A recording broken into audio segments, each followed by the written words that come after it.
मैं सिर्फ मेरी जर्नी के बारे में मैं अरे आपको बता उसमें सकती हूँ। अंडा डाल दो उस टॉपिक में, ऐसा बॉयल होके बाहर हाँ, निकलेगा, बिल्कुल, इतना हॉट है। बिल्कुल। हाँ। लेकिन बट मैं अपनी जर्नी के बारे में ज़रूर बताना चाहूँगी। देखिए, मेरे पेरेंट्स ने मुझे कहा कि तुम्हें पढ़ना है, डिग्री हासिल करनी है, वर्क एक्सपीरियंस लेना है। तो क्योंकि मेरे फादर अपनी एजुकेशन कंप्लीट नहीं कर पाए तो उन्होंने कहा तुम करो।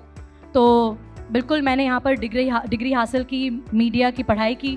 फिर मैं लंदन गई, वहाँ पर मैंने पोस्ट ग्रेजुएशन किया, मार्केटिंग कम्युनिकेशंस की पढ़ाई की, मास्टर्स की डिग्री हासिल की। फिर उन्होंने कहा वर्क एक्सपीरियंस ले लो, वो भी कर लिया। ये सारा कुछ कर लिया, पर मेरे अंदर मतलब एक आई थिंक आर्टिस्ट था एंड वो क्रिएटिविटी थी जो बाहर आना चाह रही थी and I really wanted to do something creative. I didn't know, लेकिन मेरे अंदर एक आर्टिस्ट, एक्टर, कॉमेडियन था और मुझे सिर्फ उसको वक्त लगा थोड़ा जानने के लिए, समझने के लिए। तो मैं जो है लंदन में पढ़ाई करते करते बहुत सारे शोज़ देखा करती थी, as to watch stand up gigs और ड्रामास देखती थी। एंड देखते देखते मुझे ऐसा लगता था यार ये माइक मेरे हाथ में होना चाहिए, मैं परफॉर्म कर सकती हूँ, you know I can be funny and I can do some stand up, मुझे स्टेज पर होना है। तो मैंने बस मेरी मॉम को बताया कि मम्मी मुझे करना है ये, I want to do stand up, मुझे कॉमेडी करनी है। तो उन्होंने कहा पता नहीं डैड क्या कहेंगे।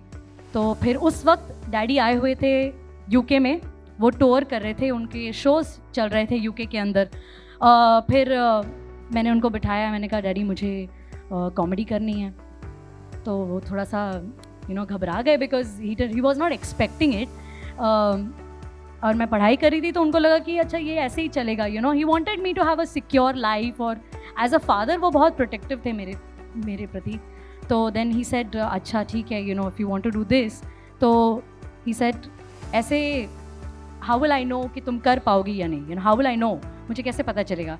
सो ही सेड एक शो है which I am doing in London, जो शो हो रहा था, एंड ही सेड मैं तुमको 10 मिनट दूंगा, तुम अगर मेरे मंच पर, मेरे स्टेज पर, मेरी ऑडियंस के सामने परफॉर्म कर पाओ और अगर उनको पसंद आए तो फिर वील थिंक अबाउट इट। तो फिर मैंने तैयारी की। अच्छा, स्टेज पर जाने से पहले ये भी हुआ था कि उन्होंने कहा कि I am not going to just let you go on stage क्योंकि तुम मेरी बेटी हो, ये मेरी ऑडियंस है, टिकट खरीद कर आई है और ऐसे थोड़ी ना मैं किसी को भेज दूंगा, मेरी ऑडियंस है। तो उन्होंने बाकायदा मेरा ऑडिशन लिया, बंद कमरे में अकेले बैठे हुए थे और हंसते भी नहीं है बिल्कुल। सच बोलो कि ये झूठ है। It's really difficult to make him laugh. और फिर उन्होंने देखा एंड ही सेड अच्छा ठीक है। लंदन की चीज़ों पर मैंने ऑब्जर्व किया, कैसे लोग बात करते हैं, क्या वो सारी ऑब्जर्वेशंस, और उस पर मैंने एक एक्ट तैयार किया, उनको ठीक लगा। एंड देन ही सेड ठीक है तुम कर लो perform, you can do it, ठीक है तुम कर सकती हो 10 मिनट। मैंने परफॉर्म किया और फिर आप बताएं क्या हुआ। हाँ 10 मिनट दिया था मैंने उनको, मैंने कहा चलो तुम कर लो। स्टैंडिंग ओवेशन ली भाई। क्या बात है, वाह। लंदन में तो मैंने कहा भाई मैं रोकूंगा नहीं, तुम्हें जो करना है करो। फिर जाके मैंने कोई इनको कहीं रेकमेंड नहीं किया, ये लाइन में जाके खड़ी थी कॉमेडी सर्कस के लिए, वहाँ की ऑडिशन वगैरह दी उन्होंने, बेहतरीन पता नहीं क्या क्या किए। वो लोग हैरान हो गए, वो भी कर रही ये भी कर रही। तुम्हें बोले ये साल भर का डेट दिए उन्होंने, 1 साल तक आप हमारे साथ काम कर रही हो और ये डेट्स हैं, डेट्स दे दिए। और फिर पूछे इनसे, ये अपने कृष्णा भारती वगैरह थे, सुदेश जी होगा, सुदेश लहरी, कृष्णा भाई। आपके इंडस्ट्री में आपकी फैमिली से कोई है क्या? उन्होंने कहा मेरे फादर है, आपके डैडी हैं। अच्छा क्या करते हैं वो? मैंने किसी को बताया कॉमेडी नहीं था। करते हैं, कॉमेडी करते हैं। अच्छा क्या नाम है?